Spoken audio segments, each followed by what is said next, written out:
We could do anything. But what you gonna do for it? How you gonna do for it? What you gonna be? Welcome to Data-Driven Sports Betting. I'm A-Train Bets, and I use my brain to make bets. And in today's video, we're going to go through a few more strategic plays. So this is another one where we're going to just walk through a handful of plays that I found a little bit interesting as I was reviewing the station. We're going to spend a little bit of time going through the details and talking about why I would or would not make those particular plays. All right, so let's get started. We're going to go in. And first, this is Scottish Premiership. And if you know what Scottish Premiership is, good on you. Some of us may or may not have had to look it up. But if you're interested, Scottish Premiership is soccer. Happens in Scotland. And we have these two football clubs, as they say, I think, in Scotland.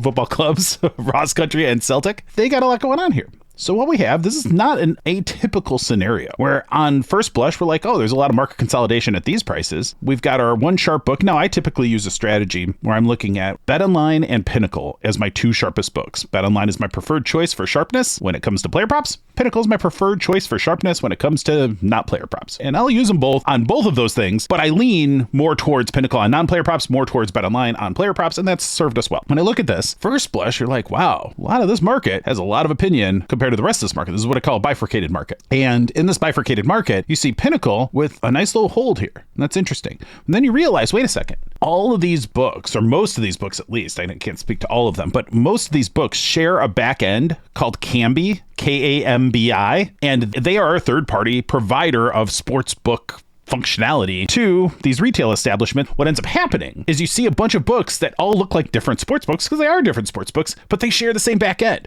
So this is representative of one series of prices from this Kambi provider that, if you don't know that, can start to sway how you're visualizing and understanding what's happening in this market. We know that, and so we're like, oh, that's just one offline, right? And so if you have like a Bet Rivers, that might be a popular one, or Grosvenor is another popular one. Elsewhere, Unibet is another one. So depending on which one you have, you just play this. There's not much complication here. You've got Pinnacle, very low hold. We like that. They've had some line movement to the left. They're currently somewhere in the middle range. It isn't pegged to the left, which would be an even stronger sign. Even with where it stands right now, you're looking at a 3% play at any of these books. So if you can play at Bet Rivers or Unibet or wherever, go make the play. This one's pretty obvious. It's just there was on the surface, you're like, what's going on here?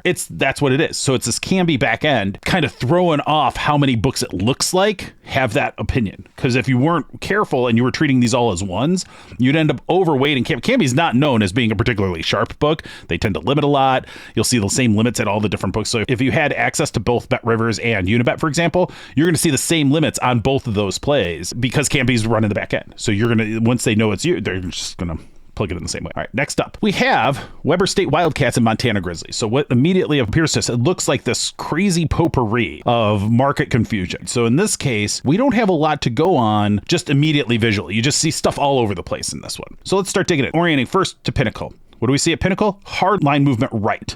Okay, so hardline movement to the right, nice low hold. It's not the lowest hold in the market, but it's nice and low. Great sign that Pinnacle is onto something. They're likely doing this as a result of sharp action. This is probably a play that Pinnacle has better information than others do. It is a college basketball game, and on top of that is a first half money line play. So you think about in the pantheon of college basketball, there's a ton of college basketball games happening constantly. Then on top of that, you have Weber State and Montana, not necessarily top 10 teams in terms of the most interest. This is going to be a more limited market. First half on top of that, so take however many people are betting on the game and cut that by a significant fraction, and now you have the people betting on the first half. This is the kind of situation where you end up with degenerates and sharps, and that's it, right? So like, and a few boosters that went there and they're betting $5 on the game because they want to have some action, right? Fine. In that case, this is where I think sharp action, sharp money, a sharp book gives you that much more insight on a percentage basis compared to the entire rest of the market. So in this case, I'm looking at Pinnacle and I'm like, yep, I'm going to Bet Rivers and betting this 100%. You could arbitrage here too with Bovada if you were able to do that. So that might be a play that you'd want to make. You could remove all risk, get a 5-point arbitrage, play it that way. I typically don't, but in this case, like, you're only giving up 1.57% on EV for Bovada if you're going to do an arbitrage. You might say, you know what, that's worth it to me. I can get good amounts down. Like, I can't get much down at Bovada, so I wouldn't be playing it myself, but that may be a viable play. Again, the worst thing is to just mindlessly do what everybody else is doing in sharp sports betting. That's not very sharp, is it? You want to be thinking about it and strategizing for you. What you should do, your optimal strategy may not be identical to mine. So that's how you have to be thinking about it. You have to be thoughtful and creative and say, how do I want to approach this strategically? Everybody needs to be thoughtful and react to the context of the game, where you can bet, what your limits are, what time it is, how long is it until the game, how popular are these teams? These are all factors. Every little bit helps you get an understanding of what is this market and what should I be doing as a result of that. Another one, fairly straightforward, but on first blush, it takes a second to orient yourself like, okay, what's really happening here? Here's another one. Now, this one's interesting too. So this is almost the opposite situation. You see very good consolidation in the market. But what we have here too, Pinnacle and BetOnline. When I see both of these lines, I always look to see how close are they? What's going on here? And this is interesting because you see BetOnline kind of fading to the right on these bet history market range. Pinnacle's moved in the other direction. They started further to the right. BetOnline and Pinnacle are starting to get closer together there. That's really interesting. What does that tell us? Well, if we say, okay, well, what do we want to do do we want to see BetOnline? Because this is a player prop. Let's see what happens with player prop on BetOnline. So if I go there and I do this BetOnline as the sole sharp book, it changes my numbers. So Kevin Huerter 3's under now doesn't look nearly as good at this ESPN bet, BetMGM, or Hard Rock bet compared to how it did moments ago. I could still play it or may not, but I haven't decided yet. So let's go back to the full view. So there's a lot of confusion in the market, but again, Pinnacle has a significantly higher hold than BetOnline, 0.75% or so. If anything, this is how I would typically analyze this. I would say, all right, well, if I'm looking at them both equally, BetOnline is a 1, Pinnacle is a 1, I'm probably saying, well, 3% play, that's fantastic. Let's go bet it at BetMGM for $95 if we can. Fine. But when I go here and I say, well, if I look at just BetOnline, it's down to 1%. And if you've heard me in the past, I usually try to do 2% on my player props, which gives me that much more confidence. But if you think about it, we had 3% with them combined. We have 1% with just BetOnline. I'm looking at it, worst case scenario, this is a 1% positive EV play if I trust those two books having the most sharp information in the market. There's a couple other reasons that I'm still going to go make this play, because even though this is the worst case scenario, we still get 1%. That's great. And then when I go back here and I say, okay, well, best case scenario, it's a 3% play. I definitely would want to play it if it's a 3% play. The other thing that I like here is that most of the market is pretty well consolidated, and even BetOnline and Pinnacle aren't like wildly off the rest of the market. They're just a bit high. ESPN, BetMGM, Hard Rock a little bit low. This feels like a market that has a fair amount of information in it. It's a 3-point well-known player, NBA. There's a lot of NBA games. This is a pretty good market. We also, if you recall other strategy videos we've done, we love the unders on player props,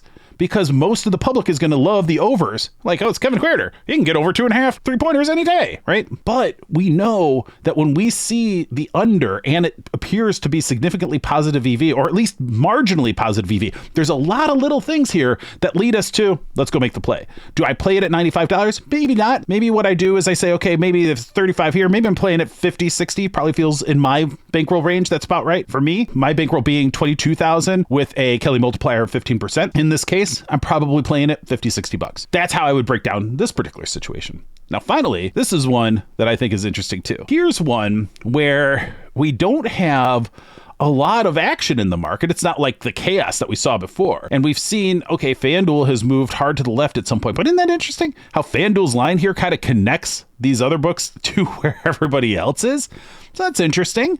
Like, okay, what's going on here? And you see Unibet and BetRivers are kind of just off doing their own thing, sharing, again, that Kambi back end. They are sitting here. They faded to the left. They just haven't faded nearly as far as everybody else has. Pinnacle's been pretty rock steady, holds a little bit on the high end, but not too concerning, especially for a player prop, 30 width and 6.5% hold. That's not too bad. So you got your shots on goal over, which we just talked about. We'd prefer the under, so that's kind of a check in the wrong side. Again, all of these things are just kind of adding up the scales. And so how are we tipping? How are we tipping on these scales based on all the information? I'll tell you, all of that is fine, but none of that is why I'm making this play. Why I'm making this play? Very simple. Look at the number. There is one plus money play, and it's at Kambi books in this entire market. That means to me, and you can see it in the visual here, that means to me, these guys are just off the market. They're just off the market. The sharp books, who cares? It's the sharp books the same as everybody else. In this case, you're playing a strategy around, I know we like shots on goal over 2.5 if we're public, and that's not the sharp move and blah, blah, blah, blah, blah. But that's at minus 110. I'd be lean if I was gun to my head and the price is minus 110, I'm going to take the under. However, in this case, and I'm getting plus money to this level enough that it's overcoming the no-vig line by 5 points, and the rest of the market's pretty consolidated. There's one plus money play in the market, I'm in. This is where I buck my normal rule of preferring the unders on player props in general, especially on things like assists and points in NHL. Shots on goal, a little bit more flexible on that because there's more of the shots than points or on assists. So I'm a little bit more flex. I just won't play the points or assists over. It's too much of a crapshoot on how often those happen. So I just stay away because I think that no matter what your data is, it's just random chance. Why bet that when there's things where you can have a more definable edge on the plays that you're making? I'm making this play and I'm making this play for $75 and I'm looking this is just a classic outlier line. And you see all these things when you look at the scales overall, you're like, absolutely, we're making this play. So that's another one where you just say, even though I prefer the under, all of this evidence is on the other side. Let's go get it. And so those are a few strategy things. Like, these are all pretty basic still. These are pretty obvious things once you break them down, but I thought that they were worth going through because there's always little nuances. There's always little things that are going on here. And during the live stream, I'm constantly going through and I'm going back and forth. I would have spent 15 seconds on this play. And that's the kind of thing where I'd like to take some of these strategy videos and just break them down a little bit longer, talk through them a little bit more without that rush of, I got to go put in the play. Here we can look at them and say, okay, what should we do here? And hopefully it helps you understand how to think about these things, make the plays better yourself, and ultimately win more money on your sports betting. So with that, we'll be back again soon. For now, this train is leaving the station. Until next time, save the units for the bros and do your betting with the pros. Thanks, everyone.